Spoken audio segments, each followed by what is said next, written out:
ফার্স্টেই এই উত্তরটা তোর জন্য। বিশ্বাস কর, তুই বললি না তোমার বাড়িতে কিছু জিনিস নষ্ট হয় না, না আমার বাড়িতে ওই যে কষ্ট করে আনে তাই জিনিস নষ্ট করব কি? মেপে মেপে জিনিস আনা হয় তাই জিনিস নষ্টের গল্পই আসছে না। তাই আমার বাড়িতে জিনিস নষ্ট হয় না, ঠিক আছে? আমার তো হারামের জিনিস নয় তাই আমার নষ্ট হবে।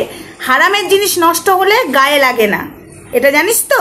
তাই অমঙ্গল আর গায়ে লাগছে না। হারামের জিনিস নষ্ট করুক বা না করুক, ওর গায়ে লাগবে না। নষ্ট হলো কি না হলো সেটাও দেখবে না, বুঝেছিস? আমার কষ্টের জিনিস, আমার হারামের জিনিস নয়, তাই আমার বাড়িতে জিনিস নষ্ট হওয়ার কোনো প্রশ্নই আসছে না। আর ওই অত গাদা গাদা জিনিস আমার বাড়িতে আনবেও না। মানে ওই যে ভক্তরা গাদা গাদা দিচ্ছে ওরকম তো গাদা গাদা জিনিস আনবে না। সংসারে যেটুকু দরকার, যেটুকু প্রয়োজন সেটুকু আসে। তাই কষ্টের জিনিস কোনোদিন নষ্ট হয় না, আর হারামের জিনিস নষ্টই হয়। আর চিটিংবাজি করে টাকা ইনকাম করলে কিছুক্ষণের জন্য তুমি বড়লোক হতে পারবে এবং কিছুক্ষণের জন্য লাফালাফি করতে পারবে, তারপরে চলে যাবে। হারামের জিনিস, বুঝেছ? এই ভিডিওটা হয়তো তোমাদের কাছে পড়ে যাবে। ভিডিওটা আমি করে রাখছি আজকে রাতে, কালকে পোস্ট করব, শনিবার রাতে করে রাখছি, রবিবারে পোস্ট করব। কিছু কথা আমি আজকে বলতে চাই।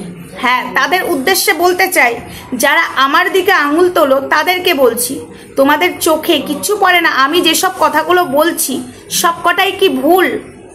সব জিনিস ভুল। এই যে গামলা নিয়ে টাকা চাইছে, সেটা অমঙ্গলার পারমিশন ছাড়া কি করে চাই? সেখানে তো দেখতেই পাচ্ছে। আর গামলা নিয়ে গেটের মুখে দাঁড়িয়ে আছে, ত্রিশূল ছোঁয়াতে ছোঁয়াতে দেখতে পাচ্ছে না, সেই টাকা নিয়ে তো তারা চলে যাচ্ছে না।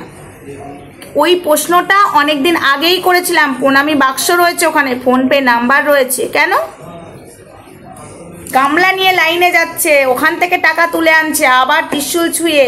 এই ভিডিওটাও আনবো, দাঁড়াও। এই যে গামলা নিয়ে টাকা চাই, সেটা যেমন প্রমাণ আমি দিয়েছি এবং আরও কিছু প্রমাণ আমি দেব। তবে একটা জিনিস মাথায় রেখো, অন্যায়কে তোমরা সাপোর্ট করছো, আমাকে বলছো না তোর ভয় লাগে না ভগবানের নামে বাজে কথা বলছিস। সব থেকে বড় কথা, আমি ভগবানের নামে বাজে কথা বলছি না, আমি ভগবানের সাথে হওয়া অন্যায়, ভগবানকে সামনে রেখে কুসংস্কার ছড়ানো, ভগবানকে সামনে রেখে ভণ্ডামো করা, তাদের বিরুদ্ধে কথা বলছি। ভগবানের হয়ে আমি লড়াই করছি। আমাকে ভগবান সৃষ্টি করেছে, বিধির বিধান যে খণ্ডায় সেই তো হলো ভগবান।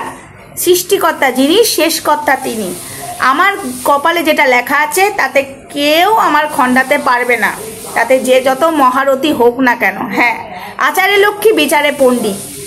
আমাকে ভগবান জন্ম দিয়েছে বলে আমি ঘরে বসে থাকবো না যে উনিই জন্ম দিয়েছে, উনিই খাবারটা বসিয়ে বসিয়ে জোগাড় করবে না। ভগবান হাতও দিয়েছে, পাও দিয়েছে, চোখও দিয়েছে, মুখও দিয়েছে।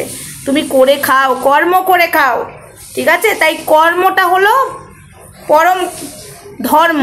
তুমি যদি ওই কর্মের নামে অধর্ম করে বেড়াও তাহলে তো হবে না। না, কর্মটা করছো, সঠিক কর্ম করো। ভিক্ষা করে যে খায় সেও মানুষ, যে চাকরি করে খায় সেও মানুষ। সেও বড় লোক, গরিব আর বড় লোক দুটোই বড় লোক, জানো তো? গরিব মানুষ 1 টাকা ইনকাম করতে পারে, বড় লোক 10 টাকা ইনকাম করতে পারে, কিন্তু তোমার কাছ থেকে চেয়ে খাচ্ছে না, ঠিক আছে? কেড়েও খাচ্ছে না, সে ভিক্ষা করছে, ওটাও তার কর্ম। তাই আমি একটা জিনিসই জানি, সবাই আমরা মানুষ।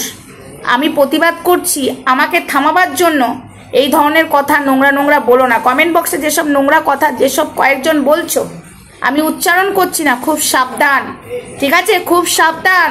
স্বয়ং ভগবানও দেখছে আমি সত্যের হয়ে লড়াই করছি, আর তোমরা আমাকে বাজে কথা বলছো। তোমরা কিন্তু ভগবানের হাত থেকে বাঁচতে পারবে না। উনি কিন্তু সব দেখে, ওনার দাড়িপাল্লা সমান, ওনার চোখে ফাঁকি দিতে পারবে না। মানুষের চোখে ফাঁকি দিতে পারবে, কিন্তু ওনার চোখ ফাঁকি যাবে না। উনি দাড়িপাল্লা নিয়ে বসে আছে। তাই এটুকুই বলবো, আমি সঠিকভাবে প্রতিবাদ করছি, তোমরা না পারলে করো না, বাজে কথা বলো না। অন্যায় যদি আমি করি অবশ্যই সেই অন্যায়টা তুলে ধরবে, সোমা তুমি এই জায়গায় অন্যায় করেছো, আমি মাথা পেতে নেব আর আমি সেটা শুধরাবার চেষ্টা করব। কিন্তু আমি যখন অন্যায় করছি না, আমি যখন সব প্রমাণ দিয়ে এতগুলো লোকের সামনে কথা বলছি জোর গলায় তোমাদের সামনে, তাহলে তোমরা বোঝো ভগবানকে নিয়ে ছেলে খেলা আমার পছন্দ হয় না, অসহায় মানুষকে নিয়ে ছেলে খেলা আমার পছন্দ হয় না। যিনি সৃষ্টি করেছে, আজকে ভগবানের জন্য আজ আমি এত বড় বড় কথা বলছি, খাওয়া দাওয়া করছি, পোশাক আশাক পরছি, আজকে তার জন্যই। আজকে তার সাথে অন্যায় হচ্ছে, আমি লড়াই করব না, প্রতিবাদ করব না? আজ আমার পরিবারের সাথে কেউ অন্যায় করলে আমি লড়াই প্রতিবাদে নেমে যাব? আর স্বয়ং ভগবান পাথরের মুক্তি বলে তার সাথে অন্যায় করা যাবে আর দু চোখ ভরে দেখবো আর চলে যাব? না না না না। ওই যে রাস্তায় লোকটাকে মারছিল, অনেকেই দেখেছে কিন্তু প্রতিবাদ করেনি। আমার কোথাও মনে হয়েছে না, অসহায় মানুষ বলে কি তাকে মারধর করবে? আজকে তার থাকার জায়গা নেই, বা তার থাকার জায়গা থাকুক বা যাই থাকুক, সে ভিক্ষা কেন করছে? সে অসহায় মানুষ দেখেই বোঝা যাচ্ছে। সে শখে তো এই অমঙ্গলার মতো করছে না।